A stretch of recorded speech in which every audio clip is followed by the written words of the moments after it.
बड़ी खबर पे हम चलेंगे और ये है बड़ी खबर जम्मू कश्मीर से।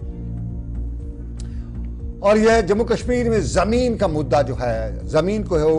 से जो कब्जा, गैर कानूनी कब्जा जो हटाए जाने का मुद्दा है, उस पे बड़ी खबर आज की ये है कि आज पीडीपी के साबका वजीर, पीडीपी के साबका लीडर या पीडीपी वजीर, साबका पीडीपी सरकार में वजीर और फाइनेंस मिनिस्टर हसीब द्राबू को 15 कनाल जमीन शोपियां के इलाके में गैर कानूनी तौर पे, पुलिस का दावा है, इंतजामिया का दावा है कि गैर कानूनी तौर पे कब्जा की गई थी, उसको खाली कराया गया और कुल मिला के आज 100 के करीब कनाल जो जमीन है वो साउथ कश्मीर में आज इंतजामिया ने खाली कराई। ये तस्वीर श्रीनगर के दनिहामा की है। दनिहामा श्रीनगर के हारवन के इलाके में है और यहाँ पे ये नेशनल कॉन्फ्रेंस के एक लीडर के बारे में बताया जाता है कि उन्होंने कब्जा कर रखा था और शोपियां से लेके दनिहामा श्रीनगर तक ये गांदरबल जो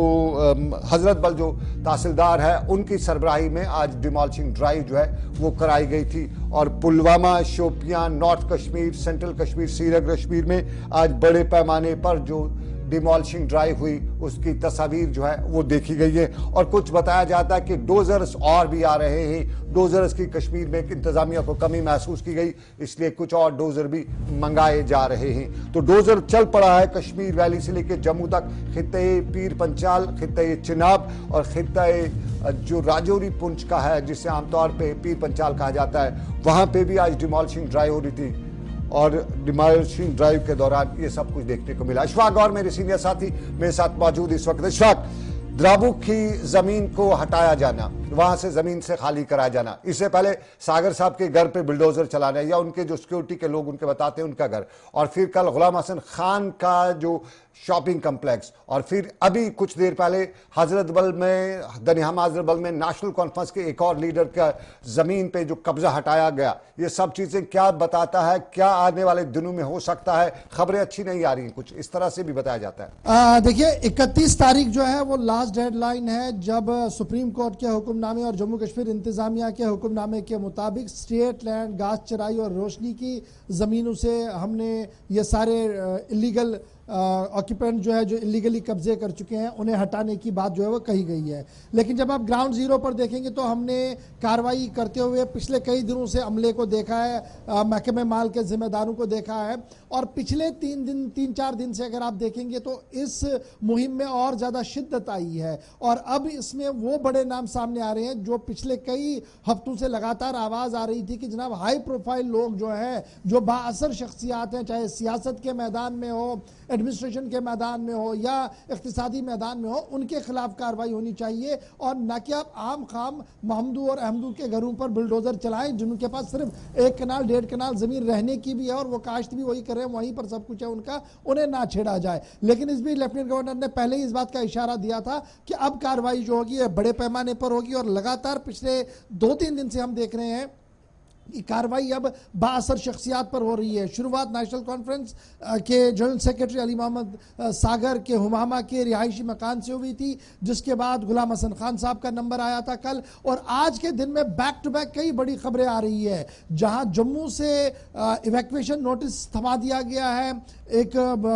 बाअसर पॉलिटिकल शख्सियत है जिसके बारे में कहा जा रहा है कि पीएमओ में उनका बड़ा असर चलता है, लेकिन उन्हें भी ये कहा गया है कि आप इस इलीगल कब्जे को 3 दिन के अंदर अंदर हटाइए वरना आपके खिलाफ कार्रवाई होगी। बाअसर कुछ ताजर हैं, उनके खिलाफ नोटिस जारी कर दी गई है, लेकिन बुलडोजर चला आज शुपिया इलाके के अंदर जहां पर इंतजामी अमूर चलाने वाले अफसरान के मुताबिक कम से कम 104 कनाल सरकारी जमीन जो घास चराई है उसे वापस ले लिया गया और उस तरह से नाजायज कब्जों को हटा दिया गया है। और जब नाजायज कब्जों की बात आई तो उसमें नाम आज साबिक वजीर का आया जिनका एक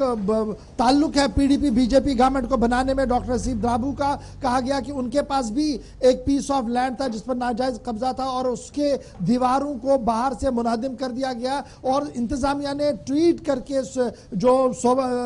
डिस्ट्रिक्ट एडमिनिस्ट्रेशन ने ट्वीट करके भी इस बात की जानकारी दी है कि किस तरीके से कार्रवाई होगी। तो इस तरीके से जैसे आप कल भी हम ये बता रहे थे कि आने वाले दिनों के अंदर ये कार्रवाई और तेज होगी। अभी जो हमारे पास इतलात है वो ये भी है कि श्रीनगर के अंदर भी कुछ देर के अंदर और कार्रवाई होनी और श्रीनगर श्रीनगर के साथ साथ कार्रवाई होगी सरहदी जिला कुपवारा के अंदर भी, जहां पर डिस्ट्रिक्ट एडमिनिस्ट्रेशन ने बाकायदा तौर पर कमर कस दी है, क्योंकि रेवेन्यू हुकाम की तरफ से प्रोटेक्शन मांगा गया है, पुलिस प्रोटेक्शन और एडिशनल डिप्लॉयमेंट मंगाई गई है, मर्दों की भी और खवातीन की भी, यानी मैन इन यूनिफॉर्म होंगे पुलिस के, चाहे वो खवातीन विंग हो या मैन इन यूनिफॉर्म हो, उनको साथ लिया जाएगा और वहां से यह कार्रवाई कल देखने को मिल सकती है। यानी अब सरकार ये नहीं देख रही है कि आज सैटरडे है या संडे है, वो उस हदफ को पूरा करना चाहती है जो हदफ 31 तारीख तक दिया गया है, और हर दिन एक रिपोर्ट जो है वो जाती है सूबाई कमिश्नर को, और सूबाई कमिश्नर बाद में रेवेन्यू सेक्रेटरी साहब तक वो इतला पहुंचाते हैं जो पब्लिक डोमेन में डाली जाती है। इस वक्त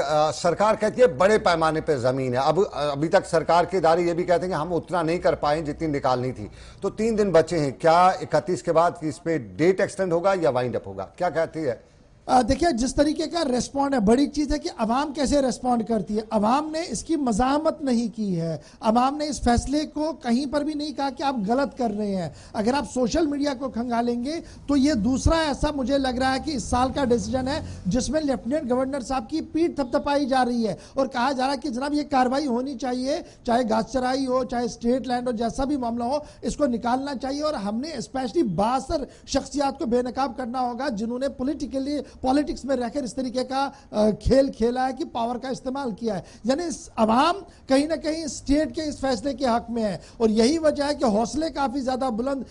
सिविल सेक्रेटरी के अंदर भी अफसरों के हैं, ग्राउंड पर जो लोग काम कर रहे हैं, क्योंकि मज़ाहमत कहीं नहीं हो रही है इसलिए उनके भी हौसले काफी बुलंद है। और मुझे लग रहा है कि 31 के बाद शायद 10 दिन का और टाइम दिया जाएगा, क्योंकि इवैक्यूएशन नोट से जब गई है 3-3, 4-4 दिन उनको नोटिस मिला है। दैट ऑब्वियसली मीन कि 31 तारीख के बाद भी ये ड्राइव जो है वो इसी तरीके से चलेगी, और वो कितने दिन और होगी वो देखना होगा कि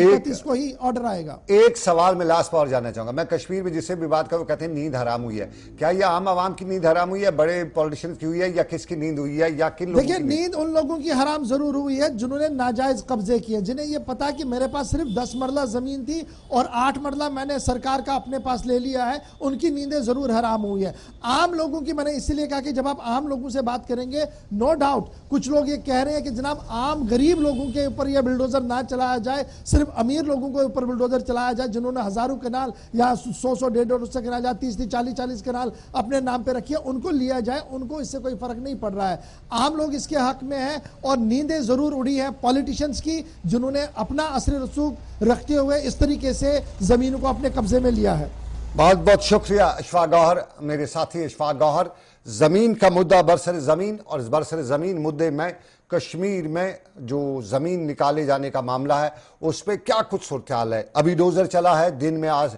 जो हसीब ड्राबू के घर का जो माफ कीजिएगा उनने जो बागात के साथ